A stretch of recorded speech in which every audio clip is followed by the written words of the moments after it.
everyone, and thank you for joining us for our annual tribute to Black History Month, honoring Black history. I'm Kiera Lake. Over the next half hour, we're going to tell you stories about people from Mid-Michigan who helped change the course of history, who brought diversity to our community, and who inspired others to be their best selves. We'll also talk about an unlikely landmark that altered our past and an unlikely medium that explores our future. But we're going to start our show at Michigan State University, where over the decades, civil rights icons have come to speak. Martin Luther King and Lansing native Malcolm X among them. But today we're focusing on a civil rights leader who was also a Spartan alum. And this is the story of Ernest Greene and his journey on the banks of the Red Cedar. From Little Rock to East Lansing was a kind of curvy route. A route that wasn't easy for Ernest Greene, but it was full of learning opportunities. Greene was one of the Little Rock Nine, working to integrate schools as a teenager. And after graduation, 16-year-old Greene received an anonymous scholarship to attend Michigan State. I'm proud to be a Spartan. Years later, after being asked to be a commencement speaker, he found out then MSU President John Hannah was his benefactor. He was writing personal checks for the scholarship. And Hannah wasn't just signing checks. He personally interviewed people to be my roommate. I guess he didn't want any Neanderthals giving me a hard time.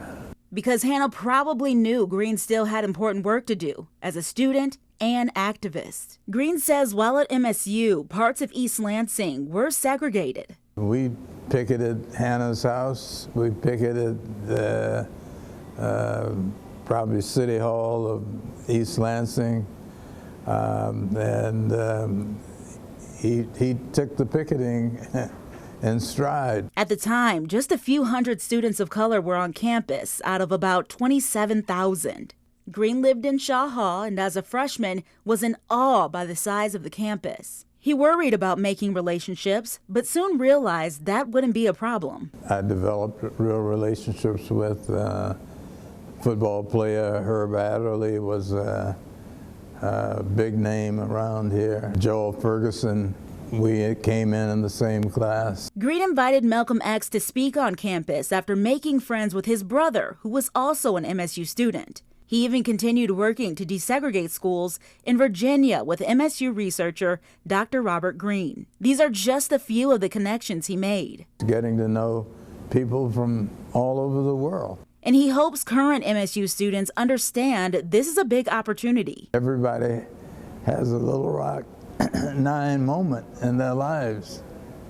The question is, do you recognize when it comes, and can you benefit when it's in your lap? And hopefully being at East Lansing, MSU, you recognize those moments and take advantage of it. And Ernest isn't the only Greene who made his mark on the Black history here in Mid-Michigan. Late last year, Pinecrest Elementary in East Lansing was renamed after Dr. Robert L. Greene. In 1964, his family became the first Black family to move to the city. 6 News chief photographer David Parks attended the renaming ceremony. He takes us there too.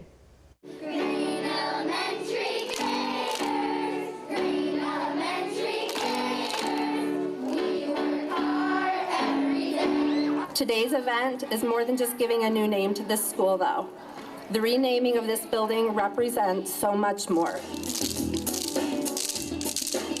Renaming the school allows all of us to honor Dr. Greene, his intelligence, his dedication, his family.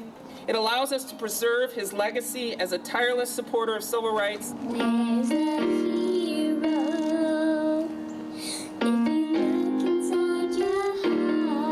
I feel honored, deeply honored.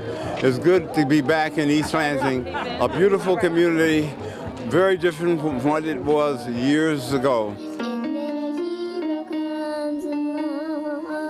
And thank all of you for coming out. I see a lot of familiar faces.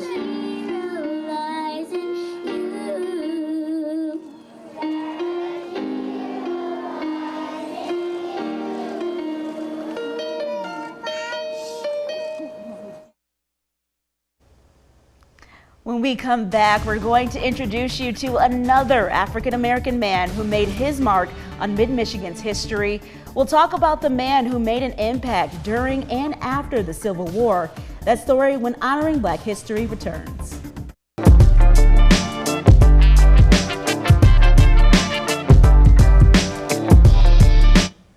After more than a year of research, some residents studying Owasso's history stumbled upon a long-forgotten war veteran. The city honored him late last year for his service to his country and to his community. But what makes this story so unique is that the man fought for his country in the Civil War, and he was one of the few black men committed to the city. 6 News reporter Yamarisa Say was at the ceremony, and she's here for you now with his story. He was a self-supporting professional, a barber, a well-regarded member of the community. Alexander Johnson was also a Civil War veteran whose story was lost in history. What we are hearing in little bits and pieces is not the whole picture, and we want to look at the big picture of Owasso. Johnson was born a slave in Tennessee in 1833, where he later ran away. In 1865, he joined the Union Regiment with other African Americans in Kalamazoo